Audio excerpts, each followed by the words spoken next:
ele, a gente tinha que esperar um determinado momento ali do desenvolvimento dele para fechar o diagnóstico. Tá. Então, vamos esperar a fala 1 aninho para ver se a fala se manifesta ou não, até porque para agendar neuro demora, né? A maioria dos neuros tem uma fila de espera aí de 4 meses. É porque, no geral, é especialista, né? É muito especializado Então, nessa área. neuroespecialista em autismo, né? Aham. E aí nós agendamos o neuro.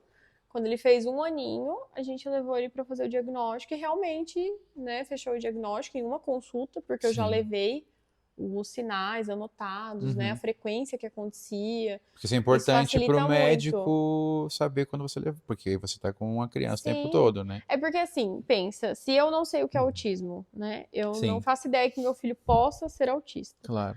E aí eu chego na frente de um médico e ele fala, olha, eu estou com suspeita de que seu filho seja autista, vamos analisar.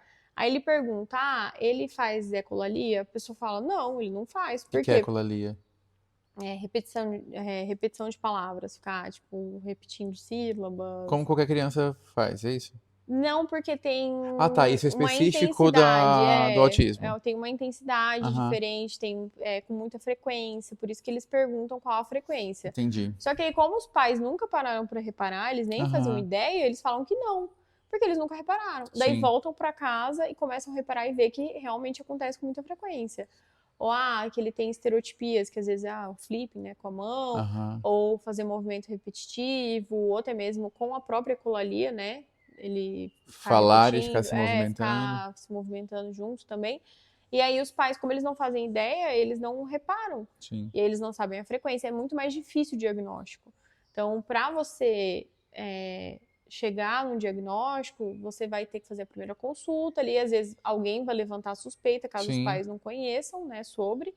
E aí a pessoa vai começar a analisar no dia a dia para poder voltar para esse profissional e falar. Só que é muito difícil, porque dentro do espectro, né, do transtorno do espectro autista, tem vários sinais que não acontecem com todos, que se manifestam de formas diferentes, intensidades diferentes, idades diferentes, e que muitas pessoas hoje têm um preconceito de que é uma malcriação, muitas vezes, da criança, ou que isso vai passar, que é a imaturidade da criança, ou que isso vai...